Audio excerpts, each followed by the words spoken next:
오늘은 10월의 마지막 날입니다. 10월의 마지막 날, 이날이 되면 라디오에서 유난히 많이 나오는 노래가 있죠. 뭔지 아시죠? 이용의 잊혀진 계절이라는 노래가 이날만 되면 정말 유난히도 많이 퍼져 나오는데 벌써 40년이 됐더라고요.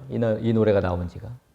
그런데도 워낙에 유명했던 노래라서 그런지 아무튼 이날만 되면 라디오에서 많이 틀어주고 우리도 이 노래를 추억하게 됩니다. 그런데 크리스천이라면 이날에 대중가요보다 더 중요한 것을 기억해야만 합니다. 뭡니까? 오늘 무슨 날이에요? 종교개혁일이죠. 종교개혁일. 근데 저는 이 명칭이 항상 마음에 들지 않았어요. 종교개혁일. 종교개혁일이 아니라 교회개혁일이 맞죠. 우리가 무슨 모든 종교를 다 개혁한 건 아니잖아요. 교회개혁일이 맞습니다. 500년 전에 로마 가톨릭 교회의 부패와 타락을 비판하면서 시작됐던 그 교회개혁 운동이 오늘날까지 이어지고 있는 겁니다. 그러니까 교회개혁 기념주일로 좀 바꾸어 불렀으면 좋겠어요.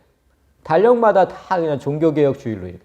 무슨 우리가 다 종교를 개혁하는 것도 아닌데 교회개혁 주일이 맞습니다. 그런데 성도들 기억 속에는 10월의 마지막 날 잊혀진 계절은 생각이 나도 교회개혁은 생각나지 않아요. 왜 그럴까요?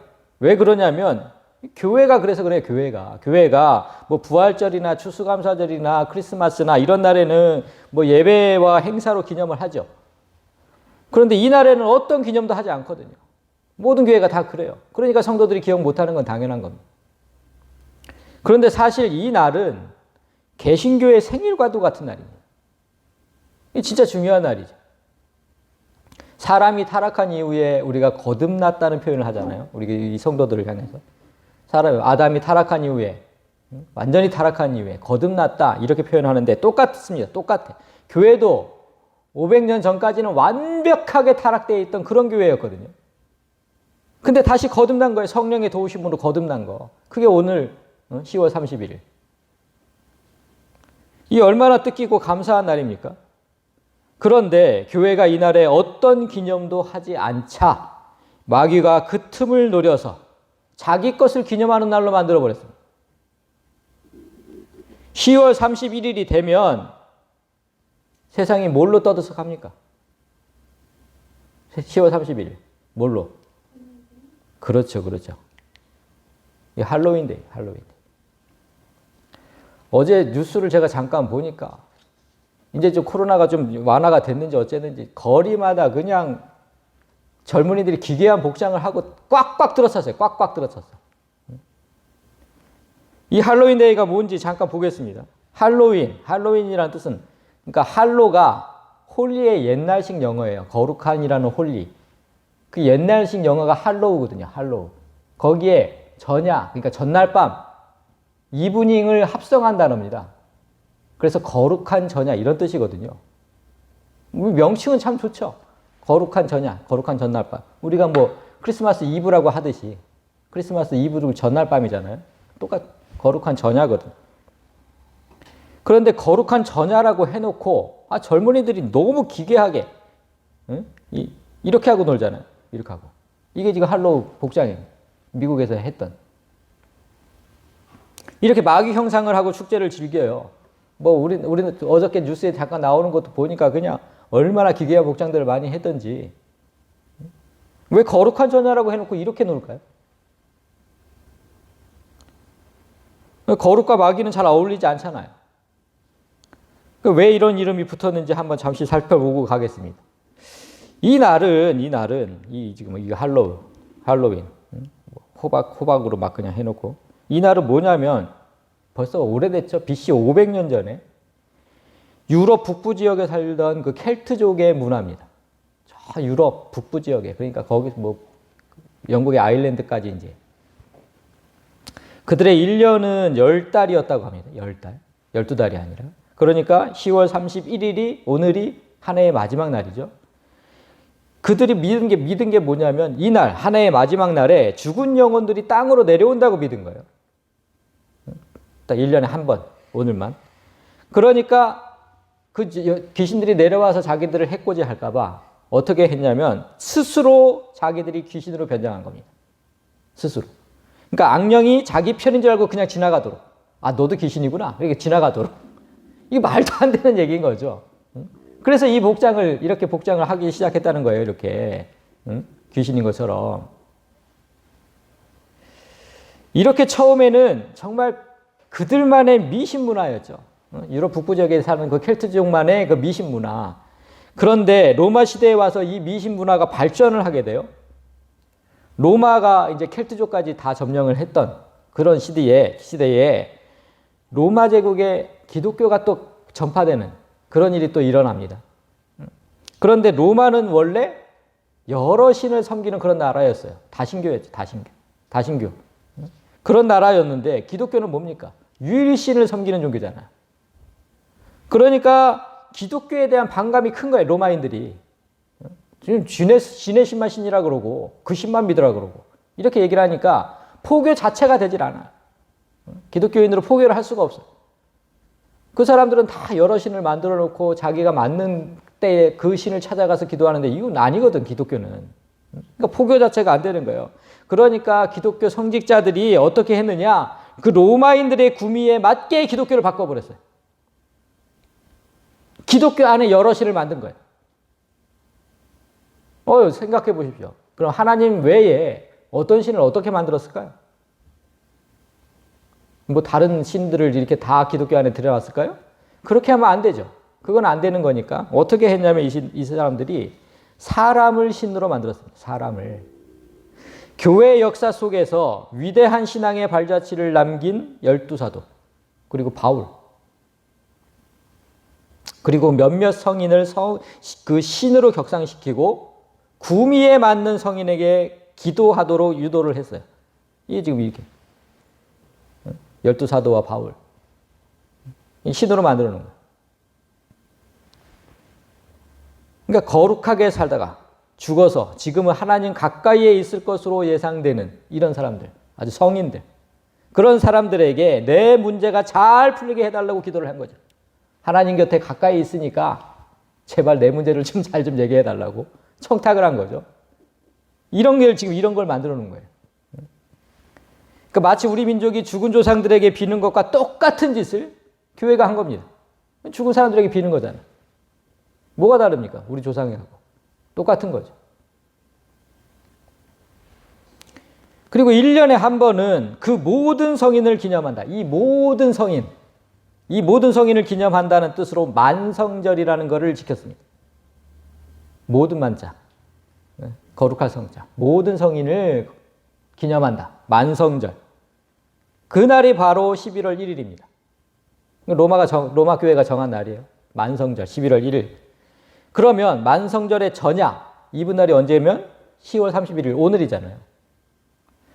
그렇게 10월 31일이 되고 모든 성인을 기념한다는 뜻으로 뭐 올 할로우스 이브닝이라는 이름을 붙여서 만든 게 이제 이런 거죠. 이게 이제 올 할로우 이브닝을 줄여서 이제 할로윈이 된 거죠. 모든 성인을 기념한다. 그 거룩한 전야, 그게 10월 31일 이렇게 된 거예요. 이렇게 원래는 사람을 숭상하는 할로윈이 날짜가 같았던 켈트족의 전통 문화와 맞물려 버렸어요. 아까 켈트족의 그 귀신 문화도 10월 31일이었고 이 할로윈, 로마 교회 그 만성절, 이 전야도 10월 31일 딱 맞물려 버렸어요. 그러니까 청교도들이 미국으로 이주를 하면서 이 문화가 그대로 미국까지 이제 옮겨졌고 그 미국에서 이제 우리나라까지 전해진 거거든요. 근데 왜 이걸 우리 청년들이 따라 하는지 그걸 모르겠는 거예요. 어제 뉴스를 보니까 난리도 아닌 거야. 아니 그 켈트족 그 미신 문화를 왜 우리나라 청년들이 따라 해야 되냐고. 그거를. 그러니까 아무것도 모르고 그냥. 그런데 더 문제는 뭐냐면 이 문화가 교회까지 들어왔다는 거예요. 교회까지.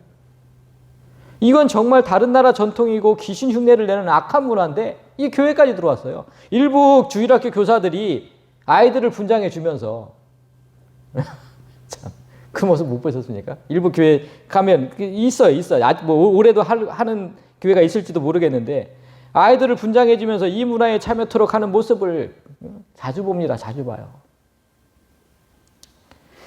교회가 거듭난 날에, 오늘 교회가 거듭난 날이잖아요. 그 날에 마귀를 쫓아 행동하는 이런 참담한 일이 교회에서 버젓이 일어나고 있는 이유는 500년 전에 그 개혁 정신이 잊혀졌기 때문에. 자, 500년 전에 루터가 이렇게 교회의 부패와 타락상을 적어서 교회 입구에다가 이렇게 딱 붙였어요. 교회 입구에다가. 그 로마 가톨릭 교회가 뭘 잘못했는지 무려 95개조를 붙여놨어요. 그걸 개혁해야 된다고. 그래서 우리도 똑같이 작년 이날에 오늘날 교회의 부패와 타락성을 적어서 이렇게 붙였죠. 이렇게 붙였잖아요.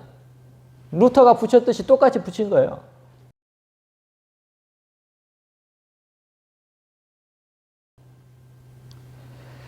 이 개혁 정신이 모든 교회에 퍼져나가서 제2의 교회 개혁이 올 수 있도록 개혁교회는 항상 개혁되어야 한다는 그 기치를 잊지 않도록 붙인 거거든요. 정말 오늘 바라기는 오늘 말씀을 통해서, 오늘 말씀을 마음에 새기고 이 잊혀진 개혁이 다시 기억나는 그런 시간이 되시기를 원합니다. 자, 한 절 한 절 보겠습니다. 예수께서 승천하실 기약이 차감해 예루살렘을 향하여 올라가기로 굳게 결심하시고, 자, 오늘 본문의 시작을 잘 보십시오.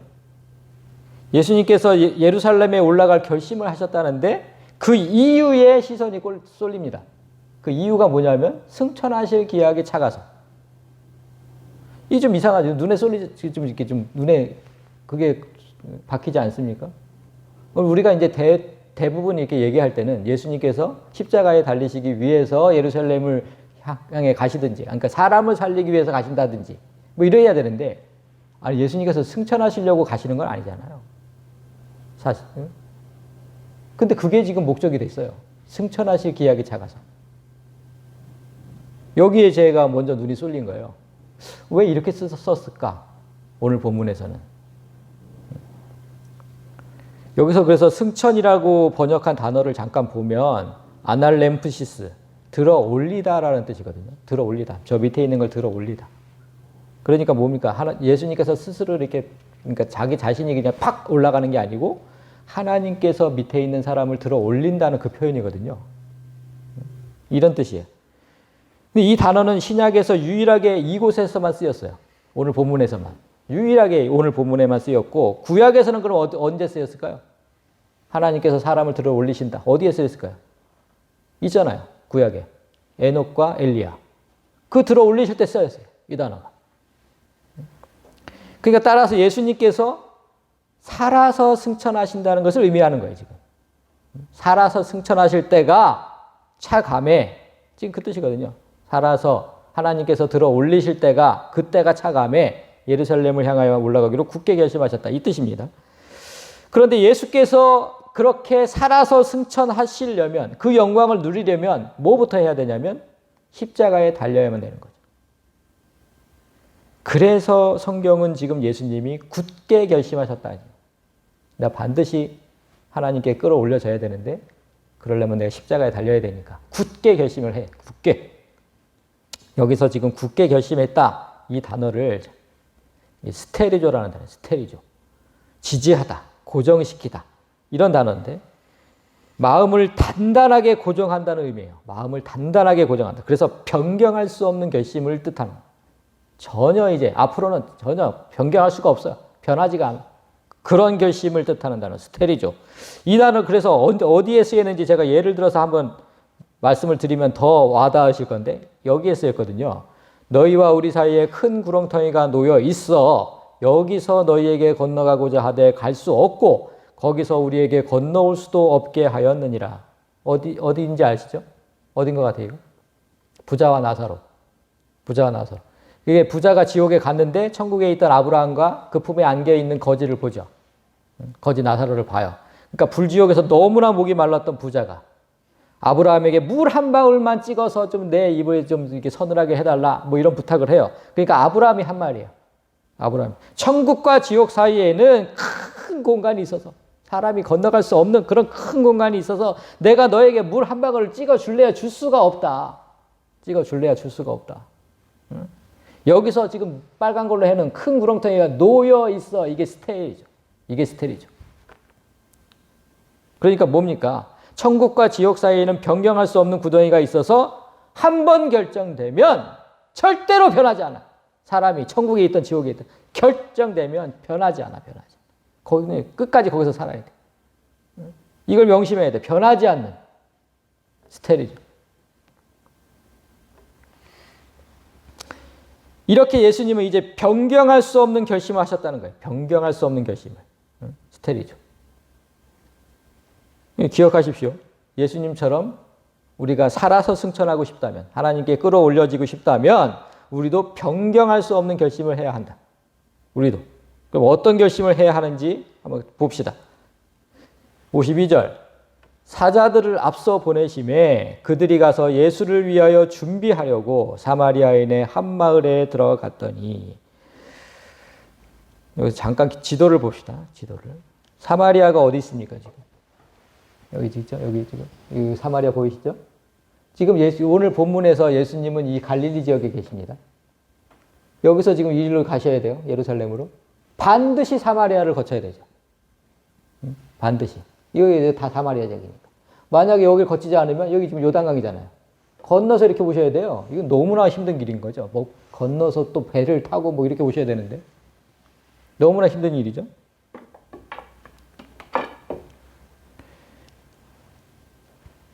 그런데 지금 사마리아 사람들이 사마리아에 들어갔어요. 그런데 사마리아의 사람들이, 사마리아 사람들과 유대인들은 어떤 관계예요? 완전 원수자. 그러니까 우리나라와 북한과 같은 그런 관계, 그런 관계. 그러니까 서로에게 우호적이지 않아요. 절대로 뭐 받아들이지도 않아요. 그래서 예수님은 미리 제자들을 보내서 묵을 곳이 있는지 좀 알아보신 거죠. 그런 곳이니까. 미리 알아보셨다. 그렇지만 여의치가 않습니다. 다음 구절을 보면 예수께서 예루살렘을 향하여 가시기 때문에 그들이 받아들이지 아니하는지라. 사마리아 사람들이 예수님을 받아들이지 않는 이유는 예수님께서 예루살렘으로 가는 중이기 때문이다. 이렇게 얘기를 합니다. 그런데 이 구절의 번역이 좀 아쉽습니다. 왜 아쉽냐면 원어로 보면 단순히 예수께서가 아니고, 예수께서가 아니에요. 어떻게 되어 있냐면 프로소폰 아우트, 그의 얼굴이 이렇게 되어 있으니까 예수께서가 아니고 그의 얼굴이 예루살렘을 향해 있기 때문에 이렇게 되어 있어요. 원어로는 그의 얼굴이 예루살렘을 향해 있기 때문에 그들이 받아들이지 않았다. 이렇게 되어 있습니다. 그러니까 예수님의 얼굴이 예루살렘을 향하고 있어서 그들이 받아들이지 않았다. 이 구절이 어디 51절도 똑같았어요. 51절도. 예수께서 지금 이렇게 되어 있잖아요. 예수께서 승천하실 계약이 차감해 예루살렘에 향하여 올라가기로 굳게 결심하시고 예루살렘을 향해 얼굴을 고정한 채 변하지 않는 결심을 했다는 겁니다. 그러니까 예수께서 예루살렘을 향해서 얼굴을 고정시키고, 얼굴이라는 단어가 다 있어요. 51절, 53절 다. 프로소폰이라는 단어가. 근데 그 단어를 뺀 거예요. 왜 그 단어를 빼고 해석을 했을까? 저는 정말 이게 너무 아쉬운 거예요. 아쉬운 거. 얼굴을 고정시켰다는 의미는 뭡니까? 얼굴을 고정시켰어요. 딱 거기에. 절대로 움직이지 않아. 이게 고정만 시켰어요. 이게 몸에. 절대로 다른 곳을 보지 않는다는 거예요. 절대로 다른 곳을 보지 않는 거예요. 이게 지금 변하지 않는 거. 고정시킨 거예요. 이 의미가 다른 구절들을 해석하는 열쇠가 돼요. 이제 우리가 쭉 해석하는 열쇠가 된다고. 그런데 그걸 지금 뺀 거예요. 그 얼굴을 고정시켰다는 거예요. 정말 번역이 너무 아쉬운 거죠. 번역. 사마리아 사람들이 그런 이유로 예수님을 지금 받아들이지 않았다는 사실에 주목해야 됩니다. 예수님이 딱 예루살렘을 향해서 고정시켰기 때문에 받아들이지 않았다. 이 사실에 주목해야 돼요. 사마리아 지역은 구약시대에는 어디에 속해 있던 겁니까? 구약시대. 남북 이스라엘 중에 어디에 속해 있었습니까? 남쪽에 북쪽이에요. 북쪽이에요, 북쪽. 사마리아가 북이스라엘의 수도였거든요, 원래는. 지금 여기, 이 지역이 전부 북이스라엘이었고, 이게 남유다예요. 북이스라엘이 훨씬 컸죠. 우리나라도 지금 북쪽이 약간 크긴 한데, 여기는 훨씬 컸어요. 근데 여기 지금 사마리아가 있는데, 지금 신약시대에 와서는 요렇게가 다 사마리아 지역이다, 이렇게 된 거죠, 지금. 자, 이 지도를 보시면, 자, 북이스라엘이 어느 나라에 망했죠? 어느 나라에 망했어요? 또 잊어버렸어요? 아수르잖아. 아수르가 지금 북이스라엘에 점령했을 때, 아수르가 북이스라엘을 점령했을 때, 일제가 우리에게 그랬던 것처럼 민족 말살 정책을 시행합니다. 응? 지금 아수르가 저 위에서부터 이제 이 나라를 다 멸망을 시켰는데, 그 아수르가 민족 말살 정책을 실시를 해요. 어떤 정책이냐면, 봅시다. 아수르 왕이, 이게 나오죠. 아수르 왕이 바벨론과 구다와 아와와 하마맛과 스발와임에서 사람을, 그러니까 여러 나라에서 사람들을 다 끌어다가 이스라엘 자손을 대신해서 사마리아 여러 성읍에 두매 그들이 사마리아를 찾아오고 거주하니라. 혼혈 정책을 실시한 겁니다. 혼혈 정책. 유대인만으로 구성된 단일 민족성을 깨뜨리려고 지금 그 혼혈 정책을 쓴 겁니다. 단일 민족은 어때요? 언제든지 해방을 위해 싸우거든. 우리나라가 그랬잖아요. 해방을 위해 싸워요. 그런데 혼혈족이라면 굳이 그럴 필요가 없어요. 이 나라가 내 나라도 아닌데 내가 무슨 해방을 위해서 싸우겠냐고. 그래서 지금 이렇게 하는 거예요. 점령국들은 항상 그래서 이 정책을 써요. 우리는 일제도 우리나라한테 얼마나 그런 정책을 많이 썼는지 몰라요. 민족 말살 정책. 언어도 없애고, 피도 섞고, 정말 많이 했거든요. 이런 정책을 지금 사마리아에 썼던 거예요. 그 사마리아의 비극은 여기서 끝나지 않아요. 각 민족이, 아까 여기 여러 민족이 왔잖아요. 뭐 바벨론, 구다, 아와, 하마, 스말와 여러 민족이 왔는데 그 민족이 다 각기 자기의 신상들을 만들어서 사마리아 사람이 지은 여러 산당들에 두었고, 그들이 또 여호와를 경외하여 자기 중에서 제사장을 택하여, 그러니까 여러 신 중에 거기에 한 명을 또 한 신을 여호와를 포함을 시킨 거죠. 그리고 자기 중에서 제사장을 택했대. 이러면 돼야 안 돼. 제사장은 원래 누구만? 레위인들에게만. 근데 자기 중에서, 이방 민족 중에서 제사장을 택해서 그 산당들에서 자기를 위하여 제사를 드리게 하니라. 그러니까 하나님을 완전히 능멸한 거죠. 그들이 여호와도 경외하고 그 민족의 풍속대로 자기의 신들도 섬겼다. 아까 로마 교회랑 똑같은 여러 신. 하나님도 있고 여러 신도 있고, 지금 이 여러 민족이 여호와를 경외하고 또 그 아로새긴 우상을 섬기니 그들의 자손이 조상들이 행하던 대로 오늘까지 행하니라. 오늘까지. 이 시대까지. 이 오늘까지 제가 맨날 얘기를 했죠. 이 시대까지입니다. 바로 이 시대까지. 성경이 무슨 항상 거기서 끝나는 게 아니에요. 오늘까지라 그러면 그냥 이 시대까지인 거예요. 좀 전에 제가 얘기한 대로 로마 가톨릭 교회가 하나님도 섬기고 죽은 사람도 섬긴 이유가 바로 여기 있는 거죠. 오늘까지 행하니라. 오늘까지. 아니 진짜 그 성당에 가면은 그 아직도 사람이 마리아를 성인이라고 추모하고 그 앞에서 기도하잖아요. 오늘까지 이루고 있잖아요. 오늘까지 사람. 어떻게 그 앞에서 기도를 합니까? 신이라고. 그런데 이게 지금 오늘까지 행하니라. 이게 지금 개신교라고 다를까요? 개신교 다르지 않아요. 무슨 천주교만 그러는 게 아닙니다. WCC, WEA. 내가 오늘 종교개혁, 교회개혁 주일이니까 이거 지금 얘기를 좀 하겠는데요. 2013년 부산 백스코에서 치러진 WCC 제10차 부산총회에서 한국 교회가 여러 신을 섬기는 교회임을 세상에 천명했습니다. 한국 교회는 다신교다. 다신교. 그걸 천명했어요. 부산 백스코에서 치러진 10차 부산총회에서. 이런 것들을 하고서도 교회라고 지금 하고 있는 겁니다. 각종 그 신들을 다 모아두고 다 우리는 하나라고. 이 신들에게도 구원이 있다고. 다 인정했어요. 다. 그런 짓들을 하고서도 지금 교회라고 지금 십자가를 걸어놓고, 우리 교단을 비롯한 몇 교단만 제외하고는 거의 모든 교단이 이 단체에 지금 가입해 있습니다. WCC, WEA. 그런데 우리 교단이 그렇다고 안전할까요? 지금 WCC의 형제격이거든요. WEA가. 세계무주의가. 여기에 가입하지 않은 목회자들이 점점 늘어나고 있습니다. 우리 교단에서. 이 WEA는 정말 괜찮은 단체다. 우리 개혁주의와 맞는 단체다. 이렇게 주장하면서. 아닙니다. 그 진짜 마귀의 속삭임이고 속임수고, 형제예요, 형제. 어떻게 보면 WEA가 WCC보다 위에 있는 거예요. 그런데 지금 여기에 지금 들어가자는 거예요. WEA에. 신실한 목사들이 결사 반대하고 있어서 아직은 가입하고 있지 않지만 매년 총회마다 이 문제가 다뤄지고 있어요. 그러니까 언제 우리가 들어갈지 몰라요.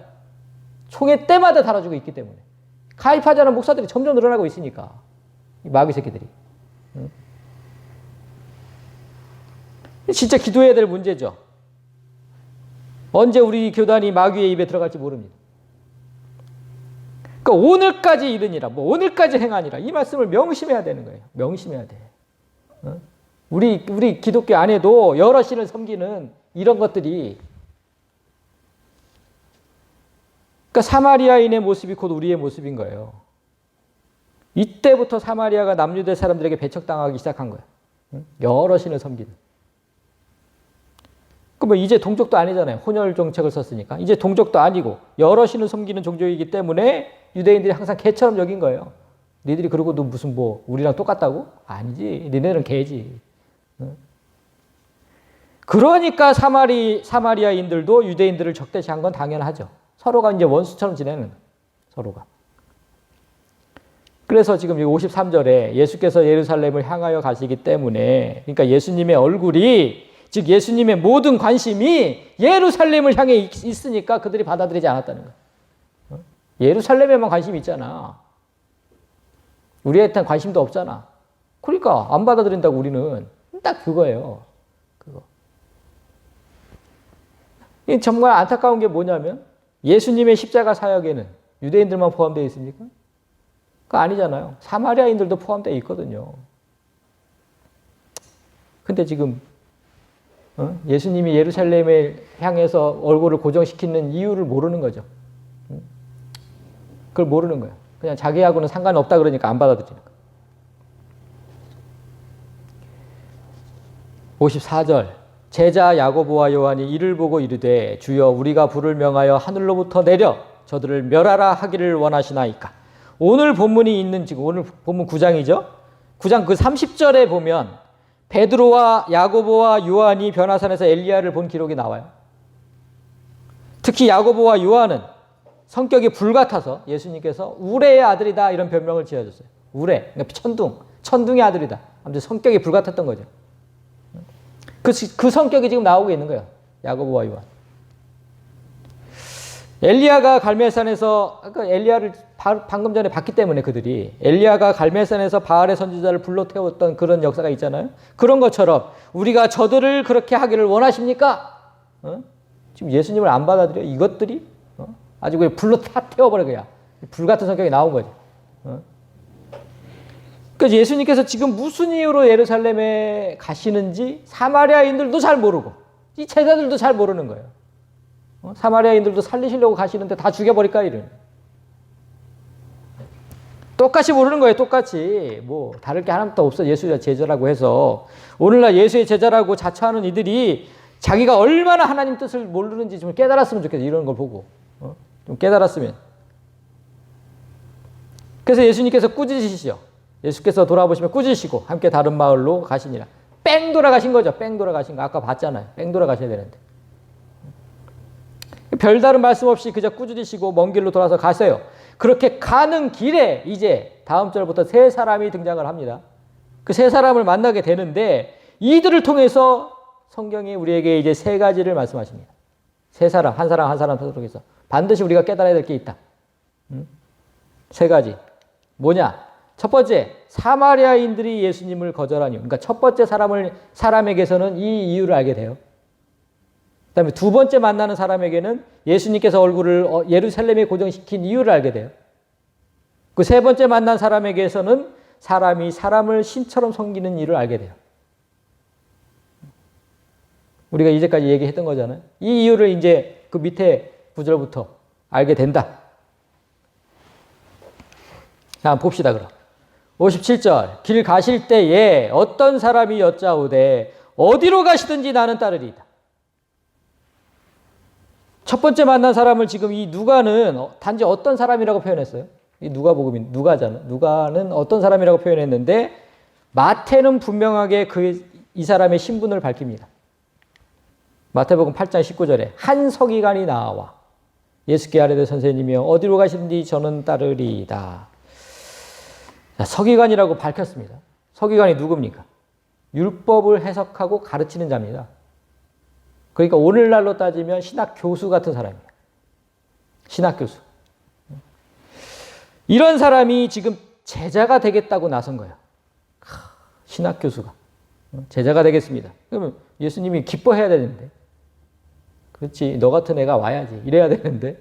예수님의 반응은 좀 이상합니다.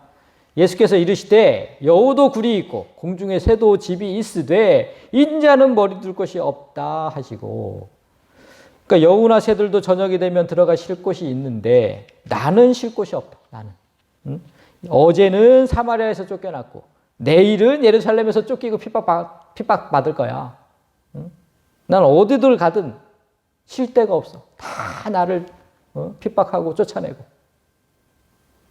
그래도 나를 따르겠느냐? 그런 거예요. 난 이렇게 고난받는 사람인데 그래도 나를 따르겠느냐? 이렇게 말씀하신 거예요. 이 질문에 서기관이 어떤 결정을 내렸는지 성경은 기록하지 않고 있어요. 그러나 그 다음 구절을 보면 서기관이 어떤 결정을 내렸는지 짐작할 수 있죠. 59절. 다른 사람에게 예수님이 말씀하세요. 다른 사람에게 나를 따르라. 그러니까 그가 이르되 나로 먼저 가서 내 아버지를 장사하게 허락하옵소서. 예수께서 다른 사람에게 권했다는 뜻은 뭡니까? 서기관이 포기했다는 거잖아요. 그러니까 다른 사람에게 얘기하신 거잖아요. 이 서기관의 모습에서 우리는 첫 번째 명제였던 이거 사마리아인들이 예수님을 거절한 이유를 알 수 있습니다. 북이스라엘이 아수르에 의해 멸망당한 뒤 약 140년 뒤에 남유다도 멸망을 하는데 누구에게? 바벨론이죠. 바벨론에게 멸망당합니다. 그렇게 바벨론에게 멸망당하고 70년 동안 가서 포로 생활을 하죠. 그래서 1차로 이제 포로 귀환 자들이 돌아와요. 그때 제일 먼저 한 게 뭡니까? 성전 건축이죠. 수룹바벨을 진두지휘를 받아서 성전 건축을 합니다. 이때 사마리아 사람들이 와서 돕겠다고 해요. 이게 다 저기 느헤미야서에 보면 다 기록되어 있습니다. 와서 돕겠다고 해요. 근데 잡다한 신을 섬기고 있는 사람들이잖아.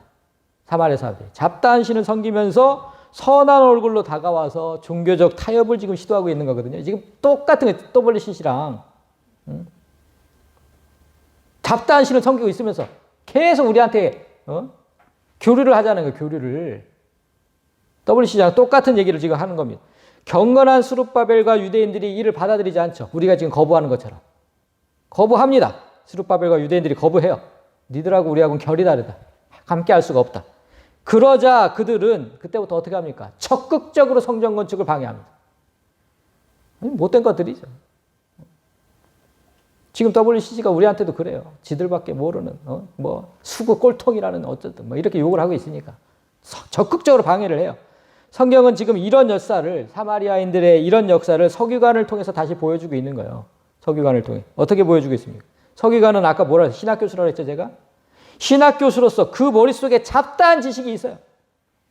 사마리아인들에게 잡다한 신이 있었듯이 잡다한 지식이 다 있어요. 그런데 그 안에, 그 서기관 안에 하나님은 없는 거예요, 하나님은. 그 하나님이 없다는 걸 어떻게 알 수 있습니까? 만약에 그 사람 안에 하나님이 있었다면 예수님께서 아까 여우도 굴이 있고 공중에서도 집이 있을 때 나는 집이 없다, 머리 둘 곳이 없다 이렇게 얘기했을 때 그러니까 나는 항상 고난받는 자고 핍박받는 자다 이렇게 얘기했을 때 세상의 핍박에 굴하지 않고 예수님을 쫓았어야죠. 하나님이 있었다면. 정말 하나님이 있었다면. 그런데 그 사람은 그런 게 아니에요. 좀 더 많은 지식을 얻고 싶어서 그냥 제자가 되고 싶었던 거죠. 그 잡다한 지식에 더 많은 것을 얻고 싶어서. 그것뿐이었어. 그것뿐. 예수님의 고난까지 지고 싶지는 않은 거예요. 서기관과 사마리아인들에게 지금 볼 수 있는 게 뭡니까? 잡다한 지식은 많아도 하나님은 없는 거예요. 여기에 속한 성도는 지금 반성을 해야 되는 거예요. 들은 게 많아요. 들은 게. 잡다한 지식이 들은 성도들이 얼마나 많은지 몰라요. 근데 그 안에 하나님은 없다니까. 하나님은. 지금 사마리아인들이 예수님을 거절한 이유. 하나님이 없어요. 하나님이. 잡다한 신을 섬기다 보니까. 이런 사람 많습니다. 교회 안에. 하나님은 없고. 아는 것만 많은 거야. 아는 것만. 그러니까 예수님을 거절한다. 진짜 명심해야 됩니다. 이제 예수님은 그래서 이제 두 번째 사람에게 얘기를 합니다. 두 번째 사람에게. 너는 나와 함께 갈 수 있느냐? 너는 나와 함께 갈 수 있느냐? 이 물음에 이제 그가 이렇게 대답을 하는 거죠. 아버지의 장례를 치르고 나서 따라가겠습니다. 아까 이렇게 돼 있죠. 나로 먼저 가서 내 아버지를 장사하게 하옵소서. 그러니까 그걸 허락해 달라는 거잖아요. 허락하옵소서. 그의 집에 마침 초상이 났던 것 같죠? 그 사람에게 이제 예수님이 제안을 했던 것 같은데, 그렇다면 당연히 장례를 치르고 가는 게 상식적이죠. 아버지가 돌아가셨는데. 그런데 예수님이 지금 그 요청을 거부하고 계시는 거잖아요, 이게. 이르시되 죽은 자들로 자기의 죽은 자들을 장사하게 하고 너는 가서 하나님의 나라를 전파하라. 우리가 이 말씀을 들으면서 얼마나 많이 함정에 빠졌습니까? 이 시험에 빠지는 사람들도 많고, 함정에 빠지는 거예요. 그러니까 예수님께서 너무 몰인정하고 예의가 없는 거 아니냐? 우리나라처럼 동방예의지국에서는 절대로 있을 수 없는 거죠. 초상만 치르고 가겠다는데 뭐가 잘못됐냐 도대체. 초상만 치르고 따라가겠다는데 그게 뭐가 잘못됐냐. 이런 식이면 누가 예수님의 제자가 되려고 하겠니. 우리나라 사람들이 다 이렇게 생각해요. 아니 아버지가 돌아가셨는데 이걸 못하게 한다고? 그러니까 예수님을 이렇게 몰인정하게 만들고 예의도 없게 만들고 이렇게 되는 이유가 뭡니까? 우리가 이런 함정에 빠지는 이유는 앞에 죽은 자를 이거 지금 죽은 자들로 죽은 자들을 장사하기, 앞에 죽은 자. 이걸 지금 뭐라고 해석했기 때문입니까? 누구에게?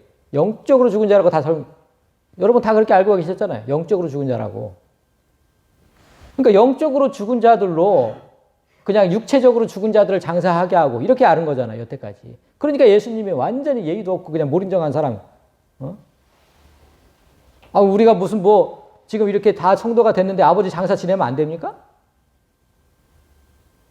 그거는 예수 안 믿는 사람들만 지나게 하고 우리는 지내면 안 되냐고. 그렇게 해석하면 딱 그렇게 되잖아요. 근데 왜 그렇게 해석을 하냐고. 우리는 지내면 안 돼요? 말 같지도 않은 소리를 하고 있는 거예요, 목사들이. 그리고 그들이 얼마나 성경을 자세하게 보지 않는지도 알게 돼요. 자, 지금 제가 갖고 있는 주석도 이 부분을 어떻게 해석했는지 잘 볼게요. 예수님은 하나님 나라의 전파와 확장이라는 시급하고 절박한 일을 위해 육적인 일을 포함하여 세상적인 일은 영적으로 죽은 자들에게 맡기고 제자는 복음 전파에 우선해야 한다고 단호히 말씀하신다. 제 서재에 있는 주석. 말은 정말 멋져요. 말은 정말 멋지다니까. 이러니까 성도들이 홀딱 넘어가는 거거든요. 얼마나 멋집니까? 하나님 나라의 전파와 확장이라는 시급하고 절박한 일을 위해 육적인 일을 포함해 세상적인 일은 영적으로 죽은 자들에게 맡기고 우리는 장사하지 말라는 거지. 제자는 복음 전파에 우선해야 돼. 참 이렇게 얘기하는 것들이 예수님을 얼마나 욕을 먹게 하는 건지를 모르고 있는 거예요. 이렇게 얘기하는 것들이. 그래놓고도 책을 주석이라고 써놓고 성도들이 읽게 만들고 우리가 얼마나 성경을 대충 보는지 이들이 얼마나 성경을 대충 보는지 우리가 어떻게 알 수 있습니까? 여러분 본문을 한번 잘 보십시오. 지금 57절을 보세요. 57절. 성경이 지금 이 사람을 어디서 만났다고 했습니까? 예수님이 이 사람을 어디서 만났다고? 길 가다가. 처음 만난 거라니까. 처음 만난 거. 길 가다가 처음 만난 거. 그런데 지금 예수를 처음 만났다는 얘기인데 그가 무슨 제자예요? 제자는 복음 전파에 우선해야 한다고. 처음 만났는데 제자냐고. 근데 이딴 식으로 써놓냐고. 이게 말이 돼요? 그러니까 성경을 대충 본 거라니까. 대충 본 거. 그리고 무슨 영적으로 살아있는 겁니까? 그 사람이 지금 처음 만났는데. 아직 성령은 내려오시지도 않았어요. 아직 성령은. 뭘 영적으로 살아있는 거냐고. 이딴 식으로 써놓고서 너무 이해가 안 되는 거예요. 그러니까 예수님이 욕을 먹는 거고. 그딴 신이 다 있냐. 이러는 거죠. 말 자체가 성립되지 않은 거예요. 말 자체가 성립이 되지 않아요. 예수께서 죽은 자들이라고 표현하신 이유가 있어요. 영적으로 죽은 게 아니라 그런 그렇게 표현하신 이유는 따로 있어요. 따로. 그들이 유대인들이 너무나 잘 알던 율법의 근거에서 말씀하신 거예요. 율법의 근거에서. 신명기 21장을 보면 이런 구절이 있습니다. 어떤 사람이 두 아내를 두었는데 일부 다쳐져 있잖아요. 두 아내를 두었어요. 예를 들어서. 근데 한 명은 사랑을 받고 한 명은 미움을 받는 아내. 근데 그 사랑을 받는 자와 미움을 받는 자가 둘 다 아들을 낳았어요. 근데 미움을 받는 자의 아들이 먼저 낳았어. 그럼 장자죠? 그럼 장남이 된 거예요. 근데 미움을 받았다고 해서 무슨 장남이 아닌 건 아니죠. 미움을 받는 그 여자가 먼저 아들을 낳았어. 그러면 장남이죠. 그러면 자기의 소유를, 이 사람이 자기 소유를 그의 아들들에게 나눠줄 때, 유산으로 나누어 줄 때, 그 사랑을 받는 자의 아들을 장자로 삼아서 참 장자, 그 미움을 받는 자의 아들보다 절대 앞세우면 안 된다는 거예요. 내가 사랑하는 여자라고 차남을 장자로 세우면 안 된다는 거예요. 응? 참 장자는 누구예요? 참자. 미움을 받는 자의 아들. 참 장자는 그 사람이잖아. 그죠? 그 사람보다 앞세우지 마라. 하나님은 분명히 이렇게 얘기했어요. 반드시 그 미움을 받는 자의 아들을 장자로 인정해서 자기의 소유에서 그에게는 두 몫을 줄 것이니 장남에게는 두 몫을 줘라. 그는 자기의 기력의 시작이라. 그러니까 남자의 기력의 시작. 처음으로 남자의 첫 정자에서 나온 장자. 장자의 권리가 그에게 있다. 분명히 이렇게 말씀하신 거예요. 자, 여기까지 지금 신명기 21장에서 이렇게 얘기를 했어요. 그러면 일부 다체제 사회에서 어떤 경우든 첫 번째 낳은 아이가 장자고 여자를 미워하든 뭐 사랑하든 그거와 상관없이 첫 번째 낳은 아이가 장자고 그 장자의 권리를 인정하라고 하신 말씀인데 이때 장자에게는 두 몫을 주라고 하셨어요. 두 몫을. 그럼 두 몫이 뭐냐면 3분의 2예요. 3분의 2는 장자 것이고 3분의 1이 나머지 차남 거예요. 이렇게 되면 어떻게 돼요? 나머지 차남들의 몫은 현저하게 줄어들게 되죠. 지금처럼 우리가 한두 명만 낳는 것도 아니고 당시에는 10형제는 보통이었던 사회죠. 이스라엘도 12족속이잖아요. 10명의 아들은 보통이었던 사회예요. 보통이었던. 그것도 뭐 그냥 여러 명의 아내였잖아요. 10명이면 부족할 수도 있죠. 20명이 될 수도 있고 30명이 될 수도 있는 거잖아요. 여자, 아내가 많았으니까. 그럼 어떻게 됩니까? 예를 들어서 아버지의 유산이 10억이라고 한번 가정을 해봅시다. 장남이 10억이면 장남이 3분의 1을 가지니까 6억 6천 얼마를 갖게 돼요. 6억 6천 몇백만 원. 그리고 나머지 9형제가 3억 3천만 원으로 나눠야 되는 거죠. 그리고 제가 한번 나눠보니까 한 3,600만 원 정도 돼요. 3,600. 한 사람은 6억 6천만 원을 갖고 나머지는 3천 이걸 갖게 되는 거예요. 이렇게 당시 사람들이 받았던 상속분이 너무 형편없었기 때문에 아버지가 큰 부자가 아니고서는 정말 바로 독립하기 어려워요. 차남들은. 응? 아버지의 재산이 뭐 몇천억 이렇게 되면 나머지 거라도 크겠죠. 그러나 그렇게 되지 않는 이상은 차남들은 바로 독립이 어려웠어요. 그래서 형한테 상속분을 일단은 다 맡기고 얹혀 살아요. 얹혀 살다가 자립할 만큼 돈을 모으면 그때 상속분을 다시 받아서 독립을 하죠. 그런데 이때 문제가 생기죠. 많은 싸움이 일어나요. 왜 생겨요? 이제 달라. 형님 나 나갈 테니까 이제 다 돈을 주십시오. 이렇게 얘기를 하면 형이 뭐라 그러냐면 야 네가 여태까지 먹고 자고 한 비용이 얼마인데 그걸 달래 이놈아. 그냥 나가. 이렇게 얘기해요. 그러면 이제 동생은 뭔 소리냐 내가 형을 위해서 일해준 게 얼만데 이게 싸우는 거예요. 실제로 이렇게 싸우는 장면이 성경에 소개가 됩니다. 누가복음 12장 13절 무리 중에 한 사람이 이르되 선생님 내 형을 명하여 유산을 나와 나누게 좀 해주십시오. 예수님이 하도 유명하니까 거기에 와서 이것까지도 이런 문제가 실제로 성경에 소개가 될 정도로 그러니까 이런 싸움이 심심치 않게 일어난 거죠. 따라서 이스라엘 민족은 차남들을 표현할 때 어떻게 표현하냐면 유산에 대하여는 죽은 자들이다 이렇게. 유산에 대하여는 죽은 자들이다. 이게 이스라엘들의 그러니까 그 고유의 문화인 거죠. 문화. 이런 문화적 배경을 알아야만 오늘 성경 말씀이 이해가 되는 거예요. 응? 그래서 60절에 이르시되 죽은 자들로 자기 죽은 자들을 장사하게 하고 이게 무슨 뜻입니까? 예수님께서 나를 따르라고 권유했던 이는 장남이었던 거예요. 장남. 그러니까 그가 자기 몫의 많은 유산을 차지하기 위해서 아버지 장례를 치르고 가게. 그거 장례를 안 치르면 그 유산 다 포기해야 되잖아요. 응? 장남한테 3분의 2가 주어지는데 그 돈을 다 포기해야 돼. 그러니까 아버지 장례만 치르고 가겠다고 한 거예요. 아버지 장례만 치르고 가겠다. 그 돈을 좀 챙기고 나서 그러면 내가 예수님을 따르겠다. 이러니까 예수님은 그런 돈은 사람들에게 다 나눠주고 너는 나를 따르라. 나를 따르는 길이 돈으로 되는 게 아니니까 그냥 그 얘기거든요. 그런데 왜 목사들이 시잘데기 없는 일, 그런 예수님 욕먹이는 그런 해석을 하고 있냐고. 여기서 우리는 두 번째 명제를 이해하게 돼요. 두 번째 명제 뭐였습니까? 이거였죠. 예수님께서 얼굴을 예루살렘에 고정시킨 이유.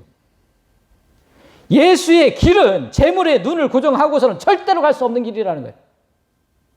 그 돈에 눈이 쏠려 있으면 절대로 갈 수 없다. 예수의 길은. 다른 사람을 살리고 나도 살아서 승천할 수 있는 곳 예루살렘에 눈을 고정시켜야만 갈 수 있는, 돈에서 눈을 떼라. 돈에 눈을 두면 절대로 갈 수 없잖아요. 어떻게 가요 우리가 그 길을. 남을 살리는 길인데. 지금 두 번째 사람에게 이 얘기를 하시는 거예요. 두 번째 사람을 통해서 우리에게. 명심하십시오, 성도들. 명심하십시오. 돈에 관심을 두면 예수의 길은 보이지 않습니다. 예수의 길은. 자, 이제 마지막 사람을 보겠습니다. 이제 마지막 사람이 이제 서기관의 경우와 상속자 장남의 경우를 모두 지켜봤어요. 그 사람이 이렇게 얘기를 하죠. 주여, 내가 주를, 저 사람들과 같이 않고 나는 주를 따르겠습니다. 그렇지만, 따르겠습니다만은 또 한 가지 조건이 나오죠. 나로 먼저 내 가족을 작별하게 허락하소서. 이것도 지금 단순히 가가지고 나 갔다 올게 이런 작별이 아니잖아요 지금. 나는 지금 저 예수님이라는 사람을 내가 이제 따라서 같이 가기로 했으니까 나중에 좀 보자고 이러고 작별이 그게 아니지. 그런 게 아니라 먼저 자기 가족을 챙기게 해달라는 뜻이에요. 이거 내 가족을 작별. 그러니까 내가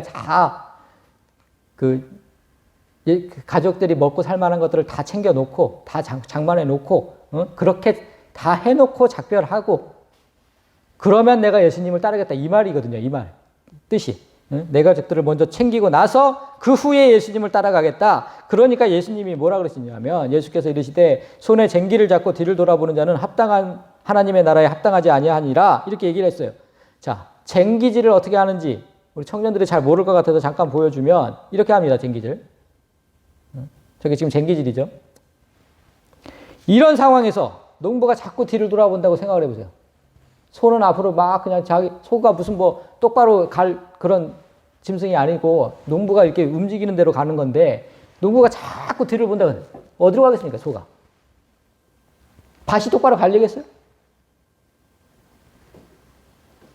앞만 보고 똑바로 가야 이렇게 갈리는 거예요. 이렇게. 앞만 보고 똑바로 가야. 응? 그래야 씨를 뿌릴 수 있는 이랑과 고랑이 생기는 거죠. 저기 이랑과 고랑이 이거죠. 높은 게 이랑, 낮은 게 고랑. 이랑과 고랑이 생기는 거죠. 그러니까 예수의 제자는 하나님 나라라는 밭에 씨를 뿌려야 하는 사람들인 거예요. 그게 예수의 제자예요. 그 씨를 뿌리기 위해서는 먼저 밭을 갈아야 하는 거예요. 밭을. 이렇게 밭을 갈아야 되는 거예요. 이게 잘 갈아야죠. 이렇게 잘. 교회로 따지면 복음이 잘 뿌려지도록 여기가 하나님 밭이니까 그 씨가 잘 뿌려지도록 복음의 씨가 잘 뿌려지도록 목회 환경을 잘 정비해야 된다는 뜻이거든요. 그런데 이때 가장 큰 돌림돌이 뭐냐면 가족이라는 거예요. 가족. 이 가족. 그때 가장 큰 걸림돌이 바로 가족이다. 제가 목회자들을 보면서 가슴이 아픈 건 뭐냐면 그가 예수의 길을 가겠다는 제자가 먼저가 아니라는 거예요. 뭐가 먼저예요? 먼저 내 가족. 예수의 제자가 먼저가 아니라 나에게 먼저는 내 가족이다. 이 뜻이에요. 예수님은 분명히 그렇게 가족이 먼저고 하나님 나라가 그 다음이라면 너는 하나님 나라에 합당하지 않다. 이렇게 얘기를 하셨는데 목회자들은 이 말씀에 귀를 닫은 거예요. 그들이 가장 흔하게 하는 얘기가 뭔지 아세요? 뭐라고 하면? 가정을 소홀히 하는 목회자는 하나님 앞에 바른 목회자가 아니다. 이렇게 항변을 해요. 맞죠? 가정을 소홀히 하면 안 되죠, 당연히. 지금 예수님께서 가정을 소홀히 하라고 한 게 아니라 뭐에 대해서 얘기를 하시는 겁니까? 우선순위를 얘기를 하는 겁니다. 우선순위.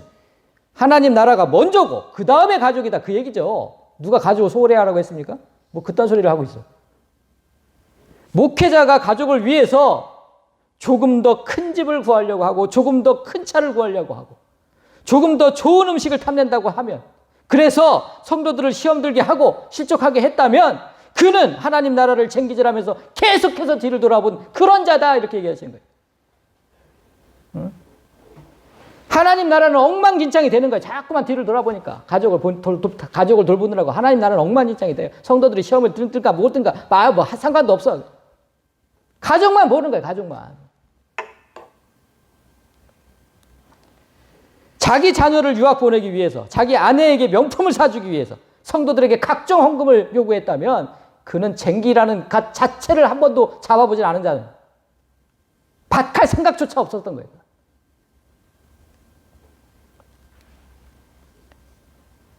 예수님 분명하게 말씀하십니다. 그는 하나님 나라에 합당하지 않다. 제발 안 했으면 좋겠어요. 하나님 나라에 합당하지 않다잖아요. 왜 목회를 하고 있냐고 자꾸만 딴짓을 하지.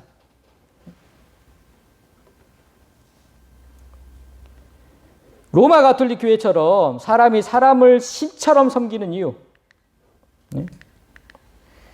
사람이 사람을 신처럼 섬기는 이유. 사람을 하나님보다 먼저 섬기기 때문이에요. 아까 마지막 사람처럼. 먼저 내 가족. 먼저 내 가족.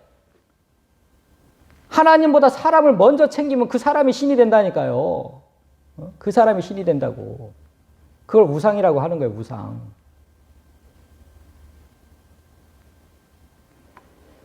오늘 만난 세 사람을 보면서 여러분은 어느 유형에 속하는지 잘 생각해 보십시오. 잘. 내 머릿속에 잡다한 지식만 들고 하나님은 없는지, 내가 돈에 신경 쓰느라고 그 예수의 길에는 얼굴을 고정하지 못하고 있는지, 내가 가족을 챙기느라고 하나님 나라는 다 망쳐놓고 있는지, 어느 쪽에 속하고 있는지.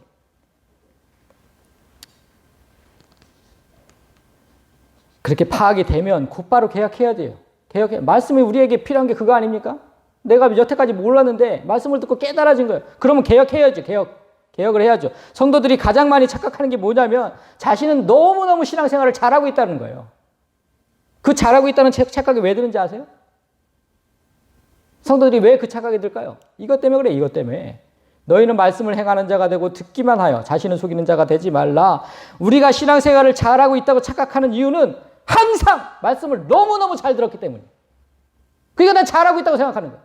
잘 들었거든, 말씀을. 목사님 설교 잘 들었고 온갖 매체에서 흘러나오는 말씀 여기저기서 다 들었거든, 다. 그러니까 나는 너무너무 신앙생활을 열심히 하는 거지. 근데 그렇게 얘기하지 않으세요. 말씀을 듣기만 하면 너를 속이는 자가 된다는 거예요. 너를 속이는 자가 된다고. 네가 신앙생활 잘하고 있다고 너 자신을 속이고 있다니까 지금. 듣기만 해서는 되지 않아요. 반드시 행하는 자예요. 반드시 행하는 자.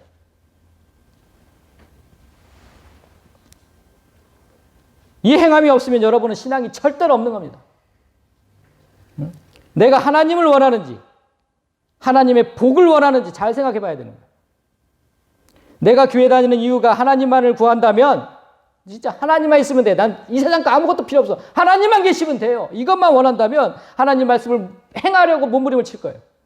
하나님만 원한다면. 그런데 반대로 하나님이 아니라 그분의 손에 있는 복을 구하는 거라면 행함보다는 듣는 자리에 가는 것만 급급할 거예요. 왜냐하면 거기 가야 내가 하나님께 이쁘게 보여서 복을 받을 거니까. 내가 교회 안 가면 불안한 이유가 뭡니까? 그 하나님 복 못 받을까 봐. 그것 때문에 불안한 거지. 그것 때문에. 다 모든 사람들이. 듣는 자리.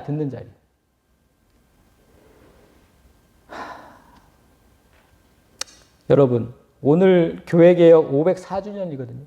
504주년.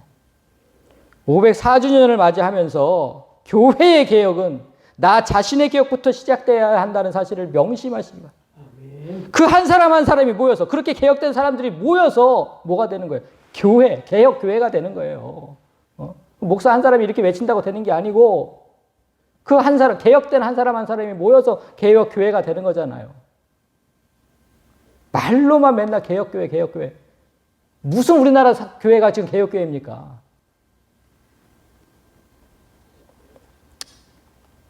믿음의 선배들이 목숨을 걸고 교회를 개혁했던 날에 개혁은 없고 귀신 행세를 하는 핵의 망측한 축제만 자리 잡은 그 이유가 바로 교회가 이 날을 홀대했기 때문이에요. 왜 이 날을 홀대합니까? 해마다 기억하고 또다시 개혁하자고 뼈저리게 반성하고 결심하고 그래야 되는 날이지. 왜 이 날을 홀대하냐고. 교회가 교회의 거듭남을 기념하고 강조하지 않으니까 마귀 새끼가 마귀로 거듭나는 행사로 자리 잡게 한 거 아닙니까? 여러분, 이렇게 지금 교회 안에 자리 잡은 이런 것들 마귀의 권세를 깨트려야만 합니다. 그런데 우리 힘으로는 깨트릴 수 없죠. 오늘 우리가 본 세 사람의 모습을 잘 생각하시고 명심하시고 그 모습을 경계하고 예수님을 따라 남을 위해 죽는 자리에 그 자리에 시선을 고정하고 절대로 변하지 않는 결심을 하고 그 결심으로 결연하게 예루살렘으로 올라가시기를 바랍니다. 아멘.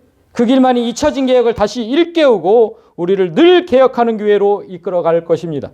여러분 모두가 개혁하는 교회의 일원이 되시기를 진심으로 소원합니다.